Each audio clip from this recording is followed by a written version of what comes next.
Hello, everyone. This is Jim Haviland. I'm Chris Snyder. Sorry, Chris. I caught you off guard again because I wasn't looking at my notes. This is Weekly Impact. Today is it's the 9th of September, Chris. We're well into September now, 9/9/24, and we've got a great show to talk about today. Dan Nitowsky, Tiger 21, and this is an interesting story because it talks about peer groups, but also part of the story we don't normally talk about. Yeah, because it's kind of like what happens in your entrepreneurial journey when you've Right. exited, right? And so much of the time and focus of building value in your business, and people dream of the liquidity event. It's almost kind of like lottery-ish, right? That ACH transfer will come someday, maybe, and then it Yep. happens, and that's where Dan and Tiger 21 come in. Now what? Yeah, and I know, Chris. This is something too that's becoming more and more of an issue. I know with your work with EPI that you guys that people are planning to exit sooner. They aren't like I'm going to do this for the rest of my life and then I'm going to retire. They are thinking about having this business for a period of time so they can exit and they'll do something different. That's part of the model now, right? Yeah, because it's not just about, I think generationally, we saw where people were going to hang on to that business up until retirement, and there was no 2.0. Right. And I think even Yes. Dan, referring to himself in this episode, was talking about his 2.0 when he, retired and then figured out that he was too young, too early, and needed to do something else. And How much that's when golf can you play, right? that's right. And so that's when he went Yeah. back into the Vistage world ish, and then obviously ended up in doing this Tiger 21 bit. But I think personally, even for me, Jim, as we talk about like first act, second act, third act, Jane Fonda made it really popular, wrote a book about it, right? And your Got the acts book. kind of come in like 30-year terms, right? And while Yep. I'm not to my third act yet, my wife and I are actively planning on for that third act and all the things that personal, professional that you'd start to consider. And I think this is really interesting because Tiger 21 is a peer group that helps people, whether it's their third act or their 2.0, however you want to think about it, when they're ready and they have that kind of liquidity event. Now, what do you do for support? Yeah, and I think that's because you got all the options, right? It's maybe a little bit even more complicated because am I going to do something else or am I just going to relax? And maybe a combination of the two. I mean, we've seen this with some of our peers, some of our friends. I mean, your group that you work with, from EO, a lot of these guys have exited, and now what? And they all have different answers. Yeah, and it's identity might be too strong to say, but I think there is something there when and it's not just the individual. I think it's also the spouse that gets kind of caught into this because a lot Yeah. of they were a support mechanism, or maybe they're in the business, or maybe it was just kind of like now that person's home and they weren't home before. What am I going to do, right? You're messing with me. Get out of here. What are you Right, doing? Yeah, you're we taking can't up be in the house. space. That's right. It can't be in the house that much. Um, Well, this goes back to that story I used to tell about when I was in Seattle during the dot bomb, and I was one of 60,000 internet executives that got laid off all within a matter of a month and a half, something like that, and we went for counseling as part of our unemployment, and they said, listen, in America, when you go to a party, the first thing people ask you is, what do you do? right. And if it's nothing, you've got nothing to talk about. And I reflected, the other part of that story was in Seattle during the 90s. The thing was, everyone asked us, what are you working on? Which is still my favorite. And I think you've started adopting it too, right? Particularly when we go to the lay of the land events, it's what we do. We ask, what are you working on? Because that's the most interesting question you can answer. Yeah, well, and I think that's a great way to think about it. It's what you're working on, or what are you working towards and for. And Yes. Jeffrey had a line that actually I don't know I've heard him use before, but he talked about purpose, plan, and platform. And Yes. so your purpose is tied up in your business, the plan that you have, you're executing towards, and then your business is really your platform. And Right. and it's your social currency moment. It's like when you're at whatever social situation, cocktail party, dinner, whatever, and someone it is your distribution point of view, and that's the Yeah. platform side. And even reputationally, I've watched folks who including myself, when you exit your business, and those folks in your network don't respond to you the same way because you don't have the platform you used to have. Right. Right. Exactly. I mean, it's like, why would I talk to this guy? What is he, it's Right. just, you kind of, and it's just not because they don't like you. It's because, I've got a filter, and if I don't have a good reason to talk to you, then maybe I don't. Yeah. And It's I not also clear to thought me.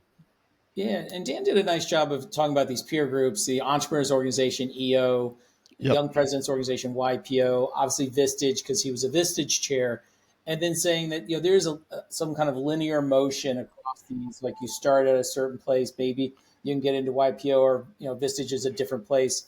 But he was Yeah. calling Tiger 21 really a graduate school for these other peer groups, which Right. I thought was an interesting thing. Well, he left out elementary school, which is the BNI chapters. But I think but the point is that everyone deserves and needs and benefits from having peers that they can talk to and to work through what they're going through, that are in the same jelly jar that they are, in the same boiling water that they are, and that's they. You can say things to them that you can't say to other people. I know that's EO. We lean into that pretty heavy. That there's uh, a way of talking about things, the 5% concept. Yeah, and you're supposed to think about this group, your peer group, as your board of advisors, right? Like he was pretty good about saying, "Hey, these are not financial planners. They're not like, Right. they're not. At least that's not how you shouldn't treat them, right? That might be their previous Right. occupation, but in that moment, that's not how you should go have those professionals in your life. But this is more of an experienced peer group that's going to share what they did, how they faced with whatever you're facing now, and really be that sounding board as you're trying to navigate. And for Tiger 21, it was a lot. He was talking about was wealth preservation. In these other Right. peer groups, it's about wealth generation, right? Yes. And then that's that next stage. And I mean, it's a pretty high bar. I didn't know that what the bar would be, but 20 million in investable assets. I mean, because that means that you've exited pretty well because you also had tax coming out of there and everything Right. else, Right. right? Yeah. Like Yeah. There's that's that not how wouldn't be it's everybody. That wouldn't be everybody. Right. no, it's So, well, because I know that like even with EO, you can stay in EO for a long time. They actually have a campaign running where they're trying to get people who have exited their business to stay at EO in some way. Because if they haven't got the 20 million, they got nowhere else to go. And having that community is still an important part uh, yeah. of being alive. Well, he also went down the path of we dealt with this going back to Mally's chocolate episode, right? Where Yeah. first generation is often the wealth creators. Yes. Second generation starts to decline potentially, and the third generation is really kind of exit either completely out or collapse. And he was talking about that is like so some of these folks have even sold their business, but they maybe they didn't sell the whole thing. They sold pieces to private equity or whatnot, and now they've got this transition. Maybe their kids are Yeah. still in it, or like my kids aren't in it, but I'm trying to figure out how to help my kids not be a-holes right now that they know wealth. Yeah. And how to maintain not only the business but the culture, the core values. I mean, we talked about the importance of all those things, and it's interesting. We maybe need a peer group for that because we've had Mike Malley, we had Mary Common from NCS. She's preparing the third. She's the second generation, preparing the third generation, and then we had Riley Burke, second generation, but like being very intentional about I'm trying to put my stamp on it, but advance it and expand it. And I think the opportunity's there, but it doesn't happen very often. So, Yeah, uh, and Jim, just to sum this one up, and I felt like, gosh, I need to reach out to Dan to get to know him a little bit better because I didn't feel his story. Like I think I learned a lot about Tiger 21 in this fair episode, which was statement. awesome Yeah. and greatly appreciated.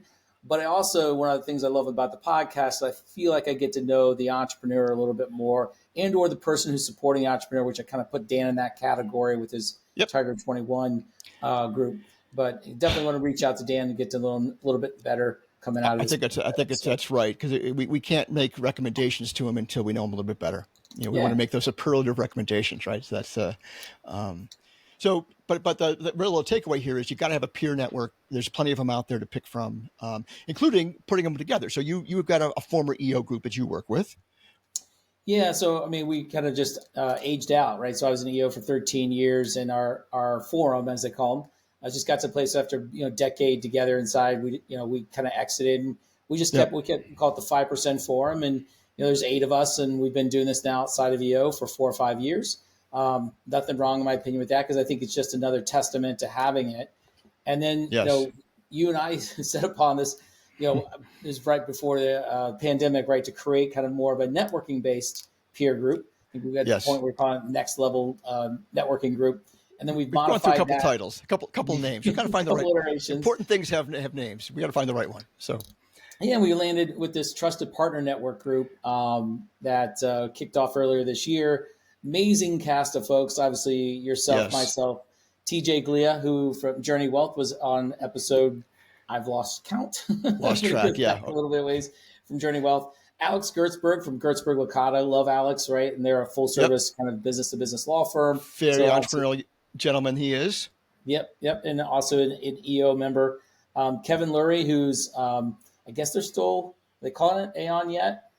I mean, he's fully on Aon. Yeah. But a great entrepreneurial journey. He was, he had his own shop, and then he's got bought, and then it got bought again. So good for him. And he's taken the ride and created great opportunity for everyone that he worked with.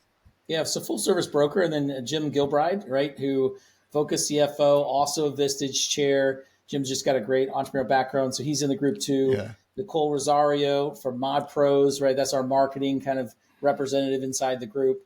Love Nicole, and I go back all the way to when she helped us create the brand around Impact Architects. Yeah, back from the very beginning. Yeah.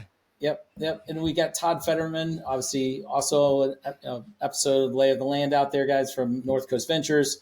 Kylie Smith, right, who's our kind of M&A banker representative in the group. And Meg Mayhew, also been on the podcast, and People Architects, fractional HR services. So really what we love about this group is it's got Fred Frank. Oh, Fred Frank. So Fit Technologies. Thanks. Fit Technologies, yeah. And that really represents kind of the IT services. So what we try to do as a group is we started with trying to surround the kind of what the entrepreneurial needs, right? And think about how we can help refer into and support. So love to get the rest of these folks on the podcast, but it's just another representative of a peer group that's out there. And we share more than just leads. It's not like, it's more of getting to know each other, the businesses, as you mentioned, being able to make a superlative introduction, a trusted introduction. And it's a great group. Yeah, and for folks, we've done a lot of work to try to make this an effective tool for folks, and we'd be happy to share it with you. So, if you're interested in putting together your own trusted partner network group, we'd certainly share what we have on that. And Chris, let's spend a minute here. Let's talk about VC Fest. You're speaking on the 17th of September. That's coming up here pretty quick. 4:15 to 5 at Ohio VC Fest. The panel discussion from seed to scale, navigating the SaaS growth journey. You've done that a couple of times. What are you going to be talking about? You have a little preview for us? Yeah, and we got Chris Beck is our moderator from Performex. I think I mentioned before, Bill Primmer's there from East of Highland Software CEO. We got John Updike, Franciscan Partners, and Julie Mauer, Mauer. I think that's right. I'm sorry, Julie, if I messed that up. She's from Silverline Consulting.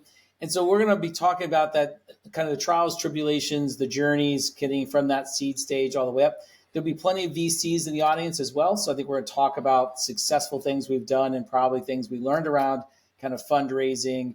One of the things I'm excited to talk about, Jim, is bootstrapping.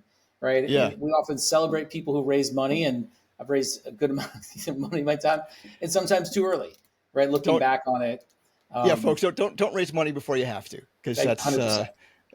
Because I thought about it as a point of pride. It was a validation moment, and I think that's one of the reasons that people kind of do that early is it's really validated to their idea. I would offer that at 90, we did it, we bootstrapped it to the place of when we did our Series A, we had $100 million valuation pre. And but it took a lot of people doing interesting things. Like, we did a lot of equity versus salaries, and that was, efficient. It was very capital efficient. Yeah, because we traded equity for cash. We did use a lot of fractional executives. All that being said, those are the kind of things we're going to talk about, strategies and the journeys from the panel themselves. I think it's going to be great. We had one kind of pre-session with the panel already, just kind of, gathering the questions and whatnot. So I think it'll be fun. Are you going to have a chance to talk over the stages of growth, Chris? Stages of a company? Jim, you know me, 5 stages. Right, we'll get there. I brought it up to the group. I sent them the information they need to think about it, but it'll be there. A little disappointed we're not going to have the opportunity to do Q&A just from a time perspective, but right after us is kind of the networking event. Grab a beverage and ask questions. Everyone will be right there. Yeah. The whole panel is committed to staying around, so people have interest to come out and say hi afterwards and keep the conversation. There's a few more shout outs, Chris. We've got a bunch of people that have been on the show or are good friends of ours who are going to be in the demo sessions room. We got Banyan Technologies, MetaView that Adam's been on the show, OrthoBrain, that's Dan Gurman. We've done work with him. I bet he's going to have a bow tie on, Jim. I would hope so. Uh, and really, really nice teeth. That's just the way it is. Well, Thrivable, that'll be David Edelman, both a North Coast Ventures guy and an EO guy. Vital Exchange is Charu. Charu's been on the show. And then HR Signal, that's Adam Spott, who's been on the show and also good friend, a good supporter, good operating system guy. And then Sweat ID is going to be Dr. Chelsea Monty Bromer, who's on show 77 way back in the day. So go out and it's going to be a great show. If you're building something, it's a good place to be. You're going to meet a lot of great people. If you're ever going to raise money, you're going to have a chance to shake some hands there that you wouldn't want to miss out on. All right, Chris, anything we also have to cover this week? I think that's it, Jim. All right. Thanks, everybody. Have a high impact week. Talk to you later, Chris. All right. Bye-bye. Bye now.